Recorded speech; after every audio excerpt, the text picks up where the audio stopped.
National highway પર આવેલા પદ્મલા ગામમાં રહેતા બે ભાઈઓ રણોલીથી પરત ફરતા હતા. પદ્મલા ગામમાં રહેતો 12 વર્ષીય સગીર અને મોટા ભાઈનો જન્મદિવસ હોવાને કારણે તેની સાથે રણોલીથી નવો મોબાઈલ લેવા તેઓ બાઇક પર જઈ રહ્યા હતા.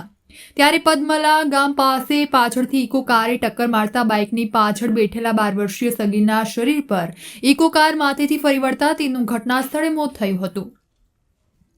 પદ્મલા ગામમાં રહેતો 17 વર્ષીય મોટો દીકરો શૈલેષ પરમારનો સોમવારે જન્મદિવસ હોવાથી તે 15 વર્ષીય નાના ભાઈ તુષાર સાથે રણોલી જઈ મોબાઈલ ફોન લઈ પરત આવતો હતો. ત્યારે પદ્મલા ગામ નજીક વૃંદાવન હોટલની સામે એક ઇકો કારે પાછળથી ટક્કર મારતા બંને ભાઈઓ ગંભીર રીતે ઘાયલ થયા હતા, જેમાં તુષારના માથા પર ઇકો કાર ફરી વળતા તેનું ઘટના સ્થળે મોત થયું હતું.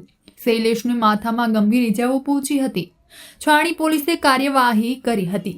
તુષારના પિતાએ લોન લીધી 7 માસ પૂર્વે આપઘાત કર્યો હતો.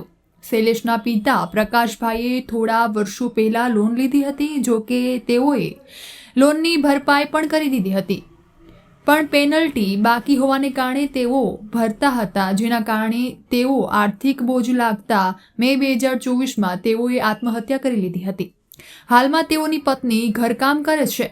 ખોડિયારનગર વાહિટ વુડાના મકાનમાં રહેતા સુભાષ કહાર રવિવારે નેશનલ હાઈવે 48 પર પૂર ઝડપે બાઇક ચલાવીને જઈ રહ્યો હતો. ત્યારે એપીએમસી માર્કેટ પાસે તે ડિવાઈડર સાથે અથડાતા તેને માથાના ભાગે ગંભીર ઈજા પહોંચી હતી, જેથી તેને સયાજી હોસ્પિટલમાં ખસેડવામાં આવ્યો હતો, જ્યાં ફરજ પરના તબીબીએ તેને મૃત જાહેર કર્યો હતો.